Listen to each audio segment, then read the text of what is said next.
Tiffany's hands trembled as she pulled the hospital bracelet from her wrist, her heart pounding so hard she was certain everyone in the parking garage could hear it. 3 months. 3 months since she'd walked away from Tony Castellano, the most dangerous man in Miami, believing he had betrayed their marriage with his secretary. 3 months since she'd discovered she was carrying his child and decided he would never know. But as she stepped toward her beaten Honda, the sound of expensive Italian shoes echoed behind her in the shadows. She knew that walk. She knew those footsteps, like her own heartbeat. He had found her. "Did you really think you could hide from me forever, amore mio?" Tony's voice cut through the darkness like silk wrapped around steel. Tiffany's breath caught in her throat as she slowly turned around, one hand instinctively moving to protect her still, flat stomach. The man who had once promised to give her the world stood 10 feet away, his piercing green eyes filled with something she couldn't quite read. Pain? Anger? "I'm not hiding from anything," she whispered, but they both knew it was a lie. This story of second chances and hidden truths is just beginning. Join our community as we work toward 2,000 subscribers. Your support means everything. Subscribe now and let us know in the comments where you're listening from. Your engagement helps us bring you more stories like this one. 6 hours earlier, Tiffany Martinez Castellano had been scrubbing floors at Miami General Hospital, her wedding ring tucked safely in her pocket because she couldn't bear to throw it away, but couldn't stand to wear it either. The irony wasn't lost on her. The woman who once wore designer gowns to charity galas now wore scrubs and cleaned up after other people's messes. But it was honest work, and honest was something she desperately needed after the lies that had destroyed her marriage. "Mrs. C, you've got that look again," Maria, her cleaning partner, observed as they worked their way down the oncology wing. "The one that says you're thinking about him."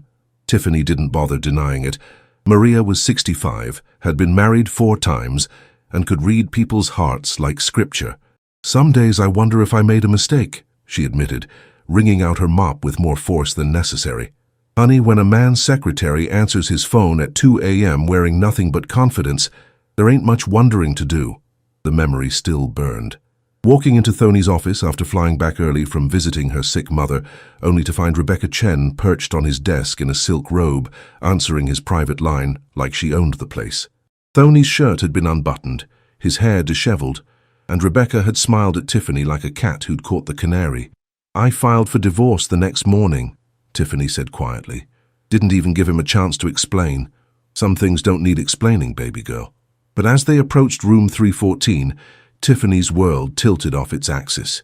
Through the open door, she saw him, Tony Castellano, the feared leader of the Miami Castellano family, sat beside a hospital bed holding the hand of an elderly woman who looked remarkably like Rebecca Chen. His voice was so soft, Tiffany had to strain to hear it. "The doctors say you're responding well to the new treatment, Mrs. Chen. Rebecca will be so relieved." The woman in the bed smiled weakly. "You've been so good to us, Anthony, paying for everything, visiting every week. Rebecca doesn't know how lucky she is to have a boss who cares so much about family." Tiffany's mop clattered to the floor. "My Rebecca works such long hours for you," Mrs. Chen continued. "Sometimes she sleeps at the office rather than drive home tired. She's so dedicated." "She reminds me of someone I used to know," Tony said, and there was such pain in his voice that Tiffany's chest tightened. Someone who was dedicated to everything she believed in. Tiffany backed away from the doorway, her mind reeling. Rebecca sleeping at the office. Mrs. Chen sick. Treatment that Tony was paying for. The robe. Rebecca had probably been working late and changed to be comfortable while staying overnight. She ran to the bathroom and vomited, not from morning sickness but from the crushing realization of what she had done. She had destroyed her marriage over a misunderstanding. She had walked away from the only man she'd ever loved because she'd seen what she expected to see, instead of what was really happening. Her phone buzzed. A text from Dr. Martinez. "Blood work confirms it. Congratulations, Mrs. Castellano. Call to schedule your first prenatal appointment." Tiffany stared at the message until the words blurred through her tears. Pregnant with Tony's child, and he would never know because she was too proud to admit she'd been wrong. That evening, she sat in her tiny studio apartment in Little Havana, a world away from the Coral Gables mansion she used to call home. The divorce papers lay on her coffee table, already signed by both parties, waiting for the final hearing next week. Once that gavel fell, Tony Castellano would be nothing but a memory. She pressed her hand to her stomach. I'm sorry, little one. I've made such a mess of everything. A knock at her door made her freeze. Nobody knew where she lived. She'd made sure of that. Through the peephole, she saw a young woman with familiar features. Rebecca Chen stood in the hallway, looking nervous and determined. Mrs. Castellano, I know you probably don't want to see me, but I need to talk to you. It's about Mr. Thoney. Against her better judgment, Tiffany opened the door. Rebecca was nothing like she remembered. Without her professional makeup and designer clothes, she looked barely old enough to work, let alone seduce anyone's husband. I know what you think you saw that night, Rebecca said without preamble, but it wasn't what it looked like. I don't want to. My mother has stage 4 cancer, Rebecca interrupted. That night I got a call from the hospital saying she had taken a turn for the worse. I was hysterical. Mr. Thoney found me crying in the break room and drove me to the hospital. We were there until 4 a.m. Tiffany's legs felt weak. But you were in his office. You were wearing... I keep spare clothes there because I work 18-hour days trying to save money for Mum's treatment. When we got back, I was exhausted and emotionally drained. I changed into comfortable clothes and fell asleep on his couch. When your call came, I answered because I thought it might be the hospital again. The room spun around Tiffany. But his shirt... He had given me his jacket at the hospital because I was cold. When we came back, he was exhausted too. We weren't... Rebecca's voice broke. Mrs. Castellano, Mr. Thoney has never been anything but professional with me. He talks about you constantly. He's been miserable since you left. Tiffany sank onto her couch, the weight of her mistake crushing her chest.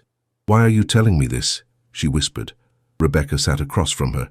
Because he's been following you for weeks, making sure you're safe. And he looks like he's dying inside.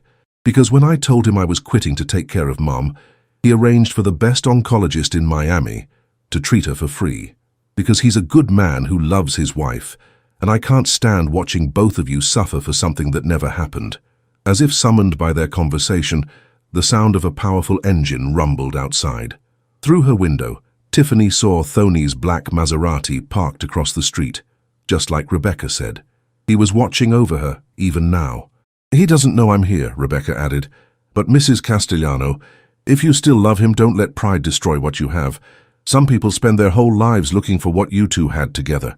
After Rebecca left, Tiffany sat in the darkness, staring at the car across the street. Tomorrow was her doctor's appointment. Tomorrow she would hear her baby's heartbeat for the first time. Tomorrow she would have to decide whether to keep running from her mistakes or find the courage to face them. The next morning, Tiffany deliberately took the bus route that passed through downtown Miami, knowing Thoney would follow.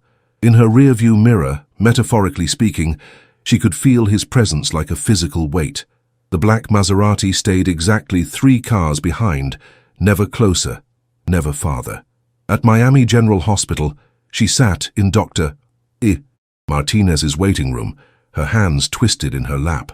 The appointment was in 20 minutes and she still didn't know if she was going to tell Thoney about the baby. How could she? Hi, remember me? Your ex-wife who destroyed our marriage over nothing? Well, surprise? You're going to be a father. Tiffany Castellano? The nurse called. Actually, it's just Martinez now, Tiffany corrected softly, ignoring the way the words tasted like ash in her mouth. In the ultrasound room, Dr. Martinez prepared the equipment with practiced efficiency. First pregnancy? She asked kindly. Yes. Tiffany's voice was barely a whisper. The father, he doesn't know. These situations are always complicated, Dr. Martinez said without judgment. But you'll figure it out. You seem like a strong woman. Strong. If only she knew how weak Tiffany had been, how quickly she'd run instead of fighting for her marriage, how she'd let fear and insecurity poison the best thing that had ever happened to her. Let's see what we have here, Dr. Martinez murmured, moving the ultrasound wand over Tiffany's gel-covered stomach. The screen filled with fuzzy black and white images, and then thump-thump, thump-thump, thump-thump. Tiffany's eyes filled with tears as her baby's heartbeat filled the room, strong and insistent and utterly perfect. There's your little one, Dr. Martinez said with a smile. About 8 weeks along, everything looks perfect. 8 weeks. The timing was exactly right. This baby had been conceived during their last weekend together when they'd made love like they were trying to memorize each other's souls. Before Rebecca, before the misunderstanding, before everything fell apart. Can I have a copy of the picture? 20 minutes later, Tiffany sat on a bench outside the hospital, staring at the ultrasound photo. A tiny blob that would grow into a person who deserved to know their father, a person who deserved better than parents, who couldn't even be in the same room together. Her phone rang. Thony's name on the screen made her hands shake. Amore mio. His voice was rough with worry. You were at the hospital for an hour. Are you sick? Are you hurt? The concern in his voice nearly broke her resolve. He still cared. Even after everything, he still cared enough to worry. I'm fine, she managed. Don't lie to me, Tiffany. I know you've been working double shifts, barely eating. If you're sick, I said I'm fine. The words came out sharper than she intended. Silence stretched between them. When he spoke again, his voice was careful, controlled. I'm sorry, I know I don't have the right to worry about you anymore. Thony, I know you don't want to see me. I know you've made your choice. But if you need anything at all, you call me. Per favor. The line went dead, leaving Tiffany staring at her phone with tears streaming down her face. That afternoon she forced herself to go to work, but her mind was elsewhere. Every time she passed room 314, she thought about Mrs. Chen and Rebecca, and the night that had destroyed everything. During her break, she found herself in the hospital chapel, a place she hadn't been since her wedding day. I don't know what to do, she whispered to the empty room. I love him so much it feels like dying, but I hurt him. I broke us. How do I fix something when I don't even know where to start? Sometimes, a voice said behind her, we start with the truth. Tiffany spun around to find Father Miguel, the hospital chaplain, settling into the pew beside her. I'm sorry, I didn't mean to interrupt your prayer. No interruption. Sometimes God speaks through other people. He studied her with kind eyes. You're carrying a heavy burden, child. Before she could stop herself, the whole story poured out. The misunderstanding, the divorce, the pregnancy, the fear that it was too late to fix anything. Love doesn't die easily, Father Miguel said when she finished. Real love. The kind that builds marriages and families. It survives mistakes. The question is, do you love him enough to fight for what you had? What if he can't forgive me? What if he can? Father Miguel stood to leave, then paused. A man doesn't follow his ex-wife for 3 months, making sure she's safe if his love has died. He's probably asking himself the same questions you are. That evening, Tiffany made a decision. She couldn't live with the weight of her secrets anymore, and their baby deserved a chance at having both parents. She drove to Coral Gables, to the mansion that had been her home for 3 beautiful years. The security gate stood open as if expecting her, and she knew Thony had seen her coming. He waited on the front steps, still wearing his work suit but with his tie loosened and his sleeves rolled up. The sight of him, so familiar, so achingly handsome, so utterly hers, despite everything, nearly stopped her heart. Tiffany? Her name on his lips sounded like a prayer. She walked toward him on unsteady legs, the ultrasound photo clutched in her hand like a lifeline. I need to tell you something, she said, her voice barely audible. Something that changes everything. Thony's green eyes searched her face, hope and fear warring in their depths. What is it, Amore? Tiffany held out the ultrasound photo with trembling fingers. We're going to have a baby. The silence that followed was so complete she could hear the ocean waves in the distance.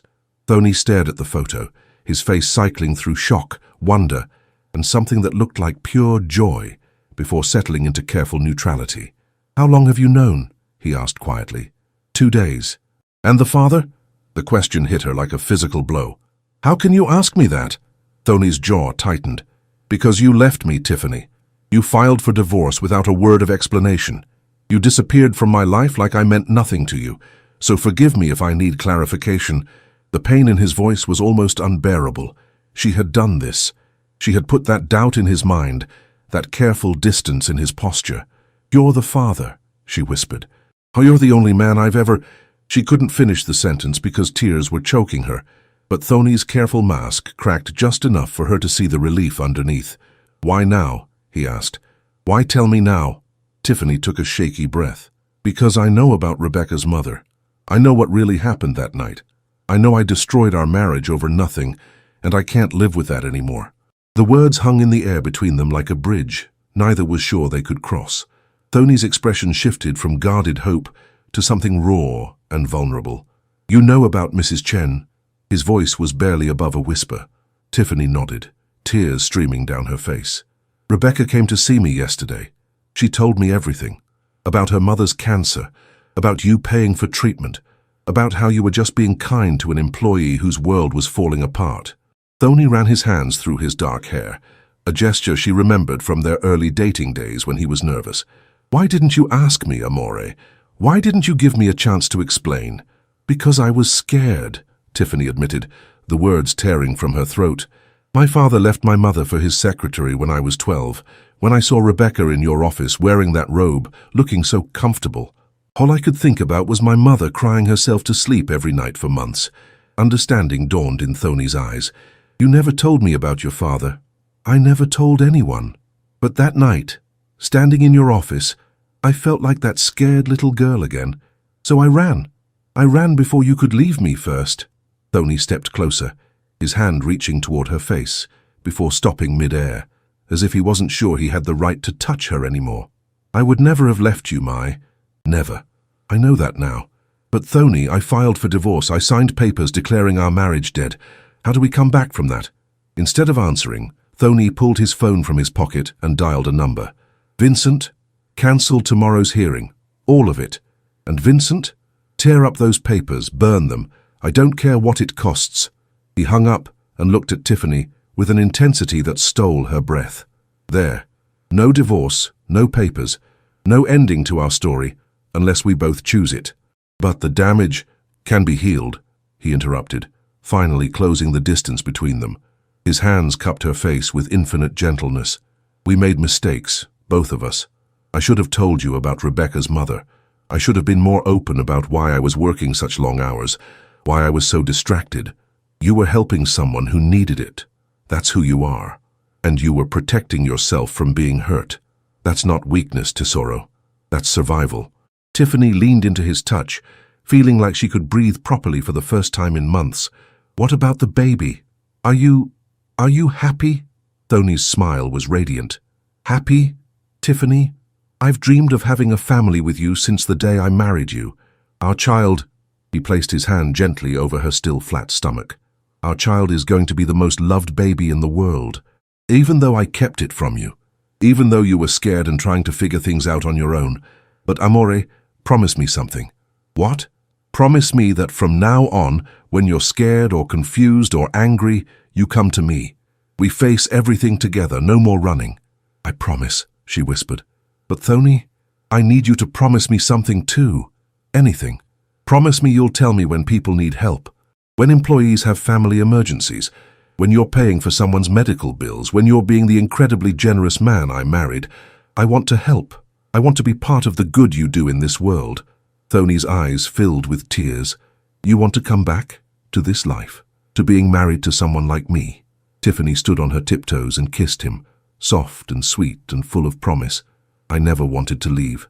I just got scared and forgot who we were together. They stood there holding each other as the Miami sunset painted the sky in shades of orange and pink, both of them crying and laughing and trying to absorb the fact that their love story wasn't over after all. Come inside, Thony murmured against her hair. Let me make you dinner. Let me take care of you and our baby. The mansion felt like coming home. Nothing had changed. Her favorite flowers still bloomed in the garden.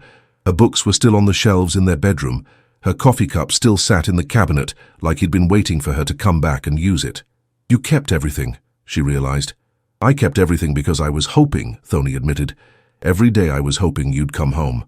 In the kitchen, Thony cooked pasta, while Tiffany sat at the island, watching him move around the space with familiar efficiency.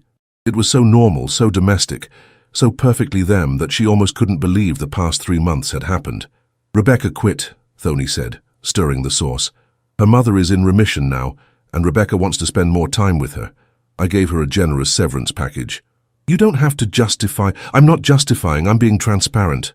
From now on, you know everything about my business dealings, my charitable work, my employees' personal lives if it affects us. No more secrets. Speaking of which, Tiffany said nervously, there's something else you should know. Thony's hand stilled on the spoon. What? I've been working as a janitor at Miami General. Double shifts. I wanted to be independent, to prove I could take care of myself. To her surprise, Thony smiled.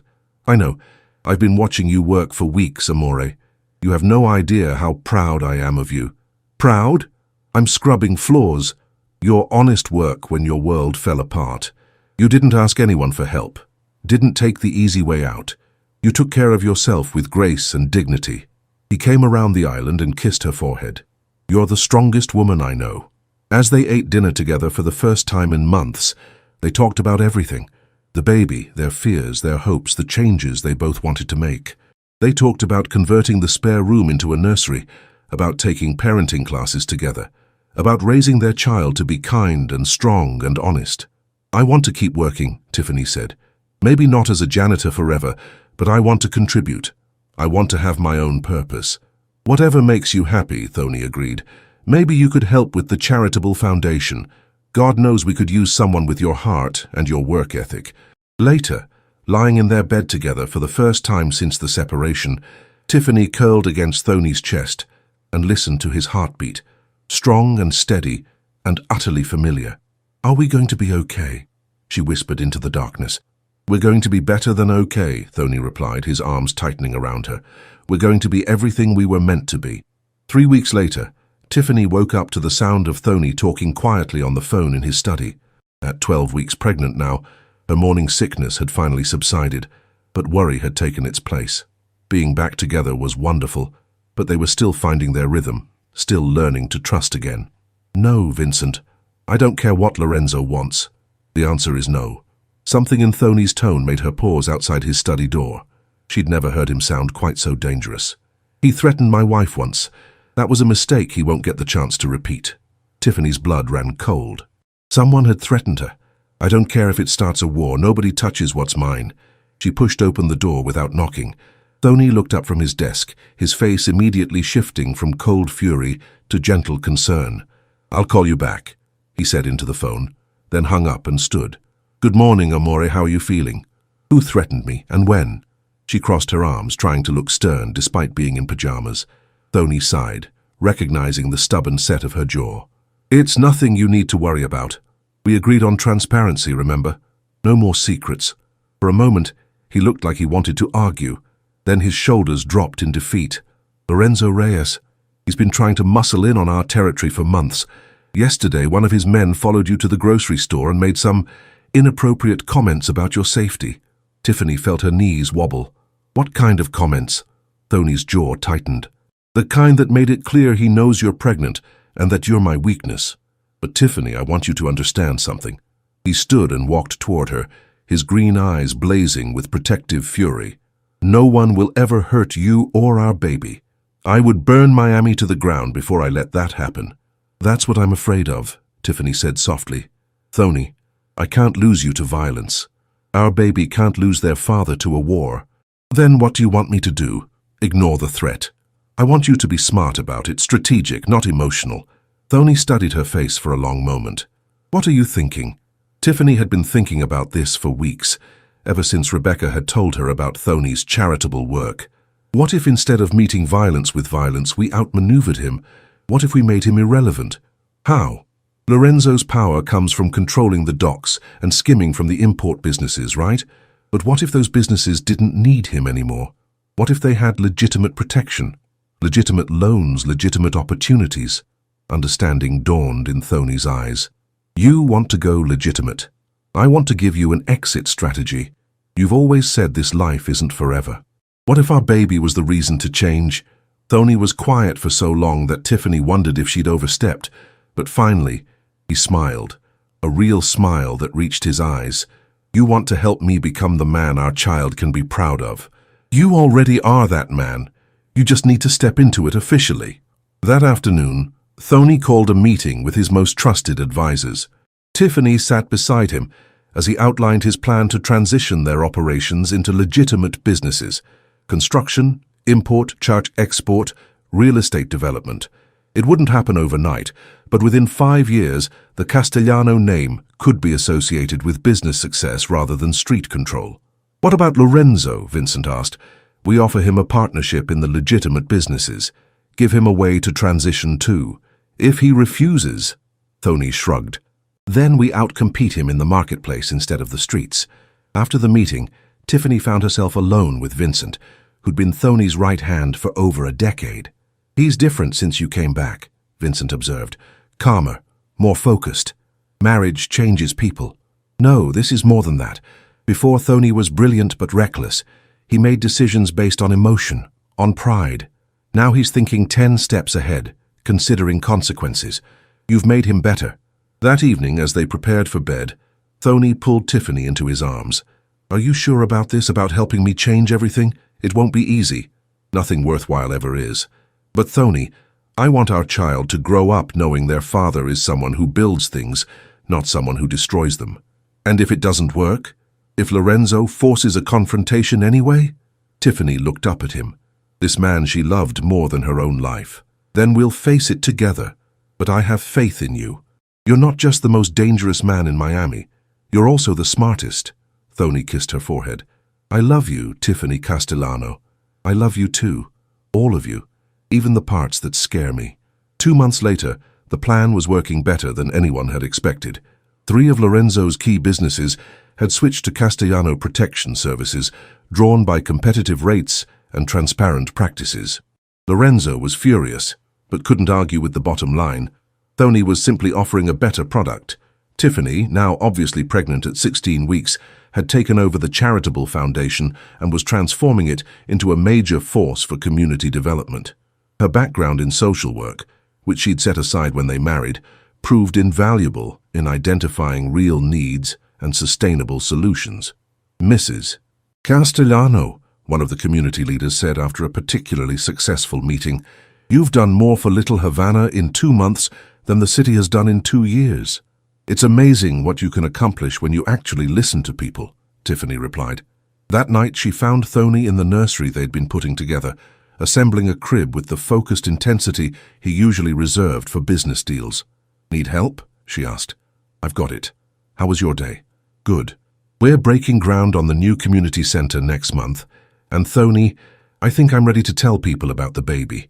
He looked up from the instruction manual. "You want to go public? I want to share our happiness. I want your family to know they're getting a new member.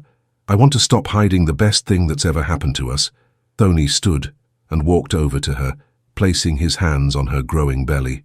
"Our little fighter," he murmured, "just like their mama. Actually, I think they're going to be diplomatic like their daddy. All this kicking feels very strategic." As if summoned by their voices, the baby kicked hard enough for Thony to feel it. His face lit up with wonder. "Ciao, Piccolo," he whispered to her belly. "Papa's here." But their perfect moment was interrupted by Thony's phone ringing. Vincent's name on the screen made them both tense. "What is it?" Thony answered. Vincent's voice was tight with worry. "Boss, we have a problem. Lorenzo just took Mrs. Chen hostage." The world stopped. Tiffany watched Thony's face transform from gentle father-to-be to lethal predator in the space of a heartbeat. "Where?" His voice was deadly calm. "The warehouse on 5th Street. He's demanding a meeting. Just you. Says if you bring anyone else, the old lady dies." Tiffany grabbed Thony's arm. "This is a trap. You know this is a trap." "Of course it's a trap." Thony was already reaching for his gun. "But Mrs. Chen is innocent. She has nothing to do with this business, and she doesn't deserve to pay for my choices. What about your baby? What about me? We don't deserve to lose you to your pride." Thony stopped moving and looked at her, really looked at her. Tiffany could see the war happening behind his eyes, the old Thony who would charge in guns blazing, and the new Thony who had a family to consider. "Give me the phone," Tiffany said suddenly. "What?" "Give me the phone. Let me talk to Lorenzo." "Absolutely not. Thony, you said we face everything together. Let me help." Against his better judgment, Thony handed her the phone. Vincent was still on the line.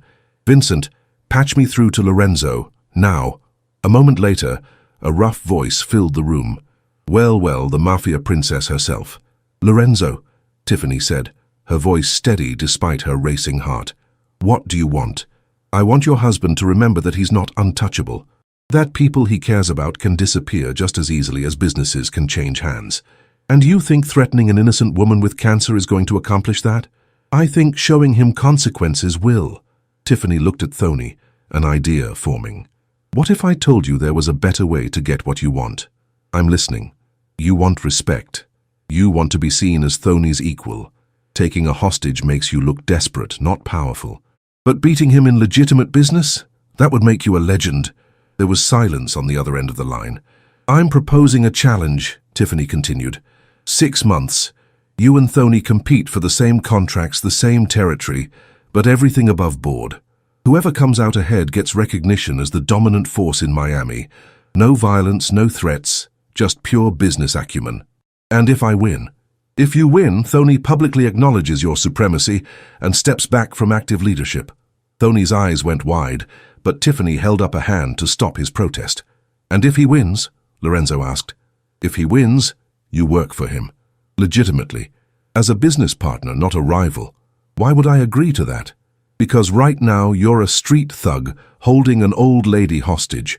In 6 months you could either be Miami's most powerful legitimate businessman or a respected partner in the most successful operation in Florida. Either way, you win. The silence stretched so long, Tiffany thought the call had dropped. Mrs. Chen goes free now, Lorenzo finally said, as a gesture of good faith. But Princess, if your husband tries any tricks, if he uses violence to settle what should be a business competition, all bets are off. Agreed. 20 minutes later, Rebecca called to confirm her mother was safe. Lorenzo had simply dropped her off at the hospital with an apology for the inconvenience. I can't believe that worked, Vincent said, shaking his head. But Thony was staring at Tiffany with something like awe. You just turned a potential war into a business competition. I turned your enemy into someone with a stake in your success. Even if Lorenzo wins, he's going to be operating legitimately. That's better for everyone. And if he doesn't honor the agreement, then we handle it when it happens. But Thony, I have faith in you. In 6 months, Lorenzo is going to realize that the smartest thing he ever did was bet on the Castellano organization. That night, as they lay in bed, Tiffany felt the baby moving restlessly. I think they're excited, she murmured against Thony's chest. About what? About having a father who chooses to be better instead of just stronger. Thony's arms tightened around her. Our child is going to grow up in a different world than the one I knew. A better world. Our child is going to grow up knowing that real power comes from building people up, not tearing them down. Over the next few months, the competition with Lorenzo became the talk of Miami's business community. Both men courted the same clients, bid on the same contracts, and competed for the same opportunities. But instead of the violence everyone expected, it became a master class in strategic thinking and legitimate business practices. Thony thrived. Without the constant threat of street-level conflicts, he could focus on what he did best, seeing opportunities others missed, and executing plans with surgical precision. The Castellano organization's legitimate businesses grew by 300% in 6 months. Lorenzo, surprisingly, also flourished. Forced to compete on merit rather than intimidation, he discovered he had genuine business instincts. His operations became more efficient, more profitable, and significantly more respected. You know what the funny thing is? Vincent said one evening as they reviewed quarterly reports. We're making more money now than we ever did before, and nobody's looking over their shoulder waiting for a bullet. Tiffany, now 7 months pregnant and glowing with health and happiness, smiled from her seat at Thony's desk. It turns out that when you're not spending resources on wars, you can invest them in growth. The final month of competition was intense, but fair. Both organizations pushed themselves to new heights, and the entire Miami business community benefited from their innovation and drive. On the day of reckoning, they met at a neutral location, the community center Tiffany had built in Little Havana, surrounded by lawyers, accountants, and neutral arbiters. The numbers were close, closer than anyone had expected, but in the end, Thony's organization had generated 12% more revenue and created 15% more jobs. Lorenzo stood slowly when the results were announced. For a moment, everyone held their breath. Then he walked over to Thony and extended his hand. Congratulations, boss. The handshake that followed marked the end of the old Miami underworld and the beginning of something entirely new. 2 years later, Tiffany stood in the executive offices of Castellano Development Corporation, watching their daughter Sophia toddle around the conference room, while Thony finished a meeting with Lorenzo, who had become their most trusted partner and the company's chief operating officer. The new hospital wing will be completed next month, Lorenzo was saying. Mrs. Chen wants to know if she can organize a dedication ceremony. Tell her absolutely, Thony replied. And Lorenzo, thank her again for everything. Her advice during the pediatric wing design process was invaluable. After Lorenzo left, Thony scooped Sophia into his arms and kissed the top of her dark head. How are my girls today? We are perfect, Tiffany said, settling into his lap despite her growing belly. At 6 months pregnant with their second child, she was finally starting to show. 2 years ago I thought our story was over, she mused, watching Sophia play with Thony's tie. I thought I'd destroyed everything good in my life. 2 years ago we both forgot that real love doesn't break easily, Thony corrected. It just gets stronger when you fight for it. Sophia babbled something that sounded remarkably like Papa and clapped her hands. She's going to grow up in a world where her father is known for building schools and hospitals, not for anything else, Tiffany said softly. And she's going to grow up knowing that her parents' love story proves that sometimes the best endings come from the courage to begin again. Outside the windows of their corner office, Miami stretched out in all directions, a city they were helping to build into something better, one legitimate business deal at a time. This story of second chances and the power of love to transform everything has reached its end. If it touched your heart, please leave your like and share it with someone who believes in the possibility of new beginnings. Subscribe to our channel for more stories that prove love really can conquer all.